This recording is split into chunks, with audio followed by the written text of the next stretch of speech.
kana shona inombotaura kuti kaona kangoma kakuririsa kane kapadhuze kuparuka. Mhuri yeZimbabwe ndadzoka zvekare nemaupdates manyama. Panapa ndiri kuya nenyaya yekugurwa muswe kwaSengezo Tshabangu. Akambochinja kama MP muparliament, saka vakazoendesana kucourt. Ndamboona Shelton Wende ndiye akatanga abudisa achiti nikiti ndiyo yazodidi, tikati ko nyaya yacho ndeiko, anga ari kutya kana kutaura. So panapa tazongofamba mumastreets tikainhonga nyaya yacho. Pari kunzi the Harare High Court has ruled in favor of Citizen Coalition for Change CCC led by Welshpan Ncube in a case challenging Secretary General Sengezo Tshabangu over a controversial parliamentary reshuffle.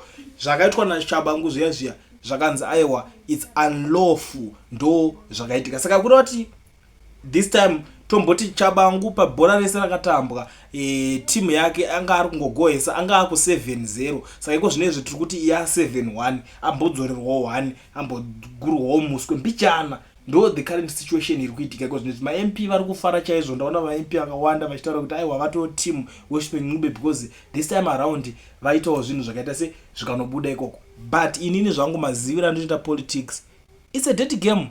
Vanonyebedzera kugadzira tuma factional fight tusina nebasa rese kuitira kuti imimi mubatwe brain mufungidzire kuti pamwe pachavo havasi kunyatsonzwisisana, havasi kudididi, uyu ana spokesperson wake, uyu ana spokesperson wake, mufungidzire kuti pamwe pane zvimwe zvinhu zvinenge zvichiitwa kumberi kune nyaya.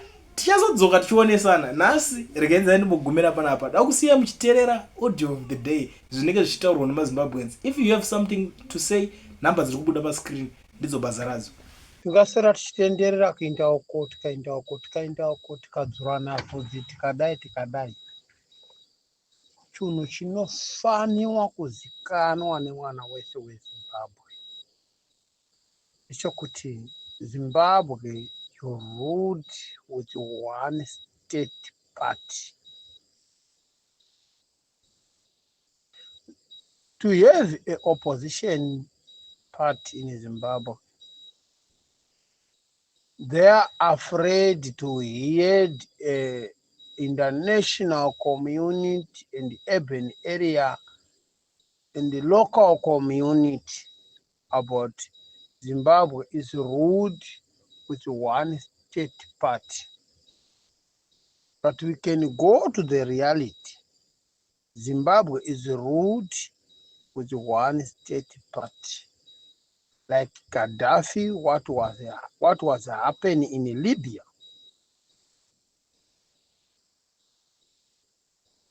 It's one state party.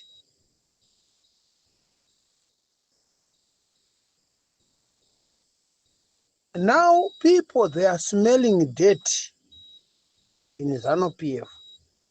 Now they are watching and they are opening their eyes. They are opening their ears. They are opening their...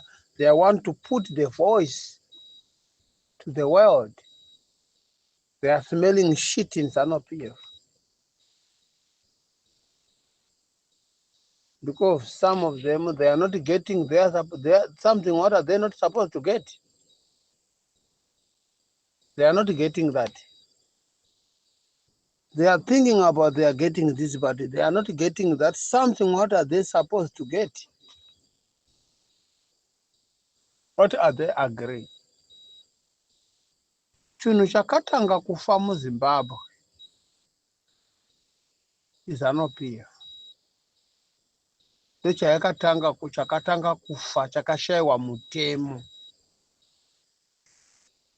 Chakakona kurespekta mutemo, chikashaiwa mutemo is ZANU-PF. Saka judiciary inobva yauya inobva yatsikirirwa, polisi inobva yatsikirirwa, masoja inobva yatsikirirwa, maCIO inobva yatsikirira masoja namapolisa. Saka there is nobody who can be against ZANU-PF. Even a CIO, nobody can be against those bastards.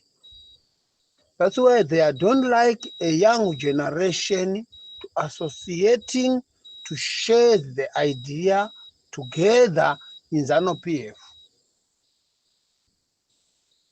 They are speaking about we are a liberation movement for stealing. liberation yokuba. Liberation yokuba. Hapana liberation movement yavari kutaura nezvayo.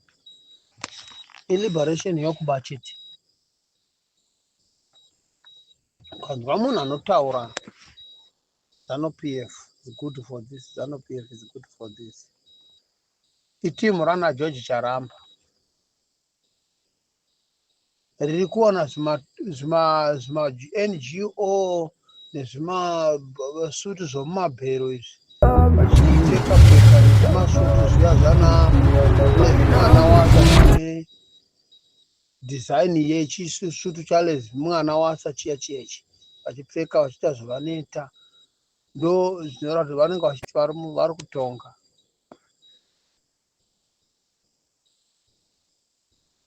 Rather opposition party will be supported with a clean people to their hand and mind.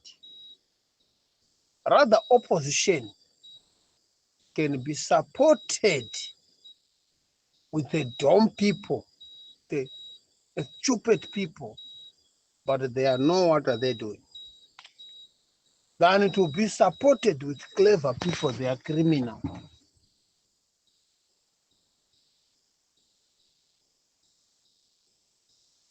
And robbers.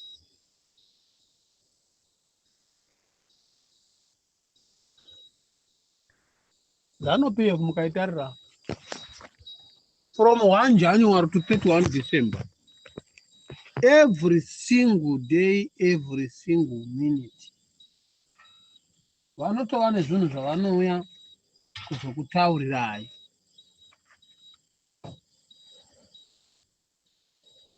Kuti mimi murege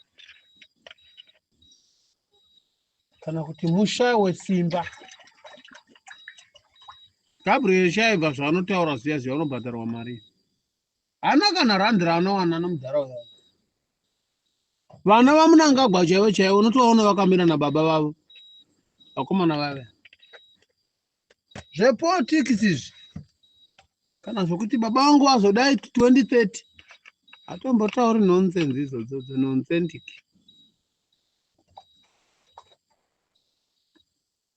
Kutaura kwandiri kuita so, vari kutoruka mari refu. Vari kutofunga kuti mangwana izvizvi tiri pana January disease. Muchinese upiwe tovinga kundokorokoze mari. Atombotauri zvokutaura zvokuti 2030 idii kusvika afe achitonga havane inazvo. They are concentrating what are they have to get and put on their own pocket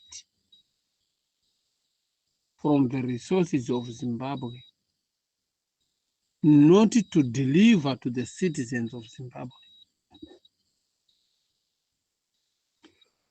You can speak about road, you can speak about hospital, you can speak about service delivery, everything, electricity, what.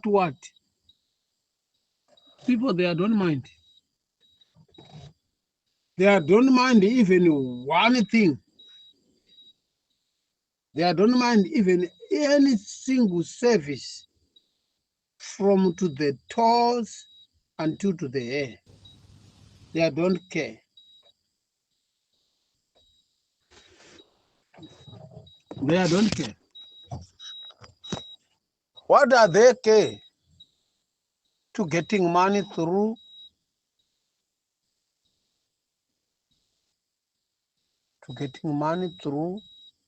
the name of ZANU-PF. To get money through according with you support them with your stupid mind. And themselves, they are taking money to put on the pocket. You take shit to put on your head. What always Zimbabwean people, what do they do? If you see Mnangagwa, you come on front of you and smile and speaking the funny words and funny story, you're thinking his mind is on you guys. It's not on you. In his own interest, for his own pocket, for tomorrow, in the next minute, in the next week. next minute, next hour, and tomorrow, after 24 hours, what he have on his pocket. Everyone, tenda kupuriketi farm, tondoda kupuriketi farm. Zimbabwe yakazara matonde, aiva mapurazi, airimwa achiibviswa. Chipuhwa ivo muitewo penyu kana muchiti nevenyu vezano PF tiona kuti ukapiwa ukaita pako iwewe vakakuona pachifangishena tione kuti munopindirana here.